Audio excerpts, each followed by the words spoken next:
Welcome to This Week in Vegas, a Bettors View. I'm Marco D'Angelo, joined with Vegas Runner.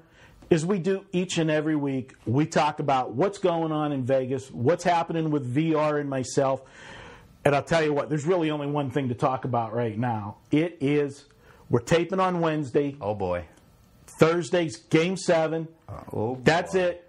Game 7, that's all all anybody's talking about. I mean, even though there's a lot of excitement with the World Cup, when there's a Game 7 in the NBA Finals, it takes center stage above all else. And being Lakers-Boston, there's no two more storied franchises in basketball. This is what it's all about. Like, whoo, rain on me, baby, rain on me. Well, we felt like we got cheated in the early rounds. Exactly. 4-0 sweep, 4-0 sweep. I mean, the one round, 3 of the 4 were sweeps. Like that. Done. And here we are, mid-June, and still have a basketball game to bet. That's awesome, dude. But then, it's kind of bittersweet because... it's over. You know that it's like we go into quiet time. It's still baseball. And there's still that, like I said, the World Cup. So there's a little extra excitement, for at least a few more weeks. But from All-Star break till even before the All-Star break, actually, until college football kicks off, preseason football kicks off, it's just baseball, and, volume's low. Let's tell it like it is. Yeah, I mean, people, some people take a break, but I'll tell you what, there's no reason to stop. We've got some hot cappers at pregame. Check them out. And one thing that we never had before, we didn't have this in years past. We've got so many daily shows. We got Dan and Mike. Yeah. We got Gil Ellig's show. And, we've got our video podcast each week. We got stuff to keep, give you that sports fix. Oh, yeah. Till we get to football. And I'll tell you what, come football season this year with all the shows we've got lined up, doing videos, I might be dragging you up here twice a week all to the do projects. stuff. Yeah, I love it. Either man. that or you'll have us live at location at some places. I don't know. Enjoyable. Yeah. You're going to try to get me divorced in my first year. No, never that. I like Lori too much. Never that. Also wanted to tell you guys that we've got a new feature at pregame. We're going to be talking about it on all the segments this week, but we've put all of the videos and podcasts and everything's hubbed in one spot now. You can go to pregamepodcast.com and you'll find all of the shows, all the current shows. And the good thing now, too, the way we've archived everything, if you go to a Capper's page now, like if I go to Vegas Runner's page, on your page, all the podcasts or videos associated with you are going to come up on your homepage, stuff that's current. So guys, if they're a fan of Vegas Runner, so if you want to just listen to a particular capper, you can find them now. That's awesome. And there's a drop down on the pregame podcast page where you can search for a capper. If you want to hear about some buffets in Vegas, search for Marco. You'll find them in that. Sure. But let's get into the meat of it. Game 7. This is a situation. We're going to have a podcast where we're going to actually break gotta down. Watch that. Yeah, we're going to have 2 segments on the podcast breaking down Celtics Lakers Game 7. But for you and me, VR, we're in a catbird seat for Game 7 tomorrow night, and it was a great situation for us. Now we did it in different ways. You got down on the Lakers right off the get-go.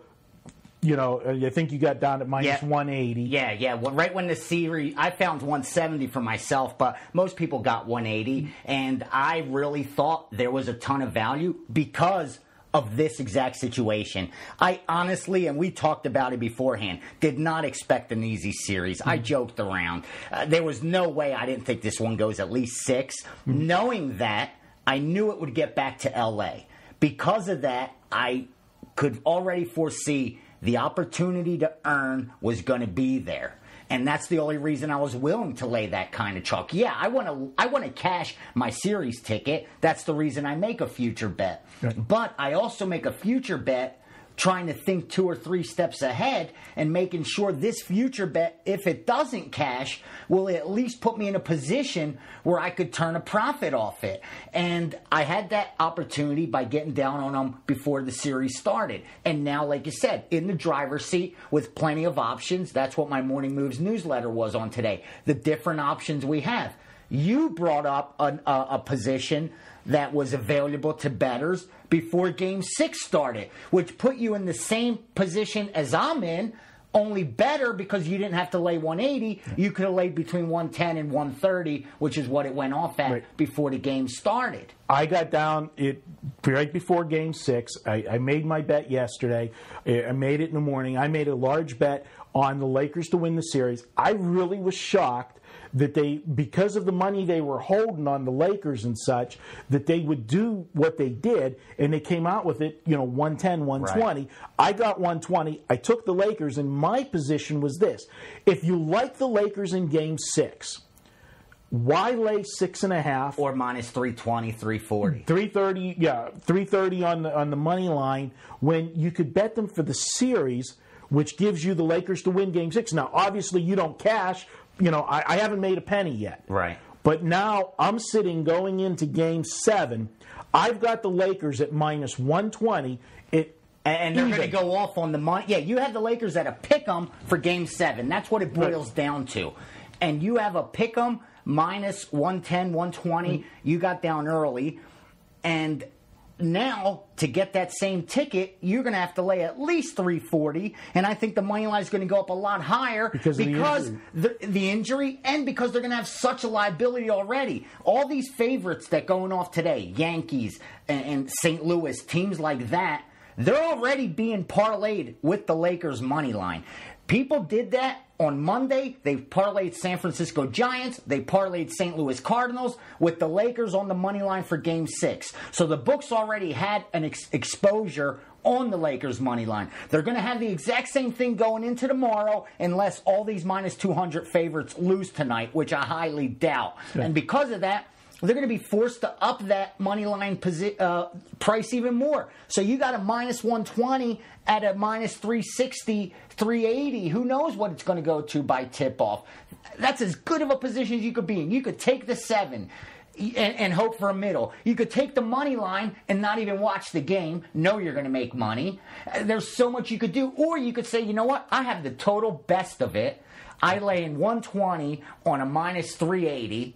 I'm not going to give up my position. I mean, there's nothing better than that. And as bettors, enough bettors, recreational players don't take advantage of things like that. They don't approach it, Marco, like it's a market. And that's what this is. Set yourself up for profit. Don't just look at today's card and today's board. You forgot one other option that I have as well. If I really decide that I like Boston in Game 7, right, I can come in and bet 1.5 times what I have already on the Lakers on the money line, take the Celtics at 7, which I would only be, in essence, risking a half a unit to win for 2.5 to possibly win 2.5 sure. if the Lakers win, but don't win by more than 7. Brother, I set myself up with these things all year throughout. Unfortunately, technology doesn't allow me to be able to help my clients do it every single day.